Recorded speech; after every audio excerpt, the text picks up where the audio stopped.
देवेंद्रजी मुख्यमंत्री होत आहेत हे विदर्भाच्या दृष्टीनं आनंद आहे। विदर्भाचा बॅकलॉग मागच्या 7-8 वर्षामध्ये पूर्ण झाला नाही। आता अपेक्षा आहे, कारण मला वाटतं की त्यांना आता कुबळ्यांची गरज नाही। उलट ज्या कुबड्या आहेत त्या देवेंद्रजीवर विसंबून आहेत। त्यामुळे आता त्यांना फ्री हँड काम करायला कोणी थांबवू शकत नाही। त्यामुळे महाराष्ट्राचे मुख्यमंत्री होत असताना विदर्भाचा लेकरू म्हणून विदर्भातला बॅकलॉग, विदर्भातली बेरोजगारी, विदर्भातले शेतकऱ्याचे प्रश्न, रस्त्यांचा बॅकलॉग असेल, एज्युकेशनमध्ये फार मोठ्या प्रमाणात आपण मागे आहोत। या सगळ्या पातळीवर सगळ्या विषयाला घेऊन विदर्भाला न्याय मिळेल अशी अपेक्षा आपण ठेवूया। आणि देवेंद्रजीकडून दुसरी अपेक्षा आहे, त्यांचं मध्यंतरी नाव जरा बदल्याचं राजकारण करतात। बदल्या म्हणजे बदल्या सरकारी नाही, बदला घेण्याचं राजकारण करतात, ते पुसून निघेल अशी अपेक्षा त्यांच्याकडनं ठेवायला हरकत नाही। कारण राजकारणामध्ये वैचारिक लढाई असावी, ती आयडियोलॉजीची लढाई असली पाहिजे। वैयक्तिक कोणी कोणाचे वैरी नाहीत। त्यामुळे त्यांच्या संदर्भात महाराष्ट्रामध्ये जी काही एक भूमिका जनतेमध्ये होती ती पुसून निघेल आणि खऱ्या अर्थानं महाराष्ट्राचे लोकप्रिय मुख्यमंत्री म्हणून ते छाप पाडतील अशी सध्या अपेक्षा ठेवायला हरकत नाही। कालच्या बैठकीमध्ये शिंदेंचा चेहरा पडलेला दिसला, जे फोटो व्हायरल झाले त्यावरनं खूप सोशल मीडियावर मीम्स पाहायला मिळाले। स्वाभाविक आहे, 2.5 वर्ष मुख्यमंत्री असलेल्या व्यक्तीला, नेत्याला सत्ता मिळूनही सत्तेच्या सर्वोच्च खुर्ची मिळत नाही, त्यावेळेस चेहरा पडलेला दिसेल। मला तरी असं वाटतं की 2029 मध्ये हे जे दोनही चेहरे आहेत उपमुख्यमंत्री पदाचे, किंवा शिवसेना आणि राष्ट्रवादी अजितदादा आणि एकनाथजी शिंदे, मला वाटतं यांची उपयुक्तता आता संपल्यात जमा झालेली आहे। त्यांना सत्तेमध्ये मोदीजी आणि शहाजी यांच्या आशीर्वादानेच राहता येईल, अन्यथा ते काही करू शकणार नाहीत। ते विरोधही करणार नाहीत, करू शकत नाहीत, आणि सत्ता नाही दिली तरी गपचूप बसण्याशिवाय मला वाटतं की यांच्याकडे कुठला पर्याय शिल्लक नाही।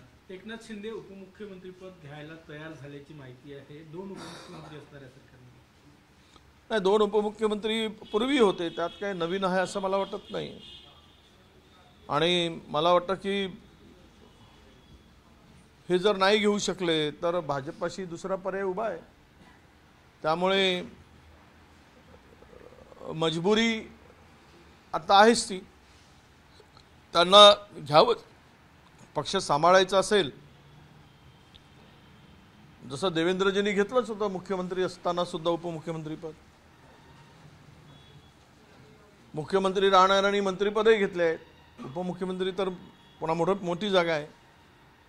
त्यामुळं तयार होत असेल तर त्यांचा पक्ष वाचवण्यासाठी दुसरा पर्याय मला दिसत नाही। काल काँग्रेसच्या पराभूत उमेदवारांची मुंबईमध्ये बैठक झाली। काही पराभूत उमेदवारांनी महाराष्ट्राच्या प्रदेश नेतृत्वावर प्रश्नचिन्ह उपस्थित केलं। नाना पटोलेवर थेट प्रश्न होता बंटी शेळके यांचा की RSSचा दलाल म्हणून त्यांनी काम केलं, कसं बघता तुम्ही काँग्रेसचे वरिष्ठ नेते?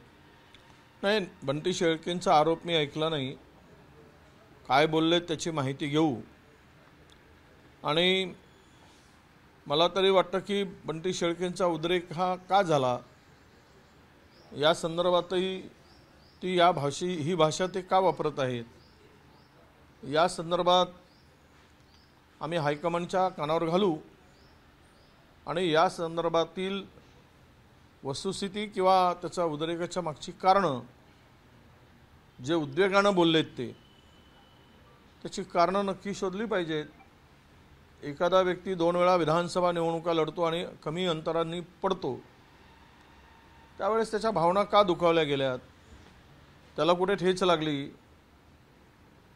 आणि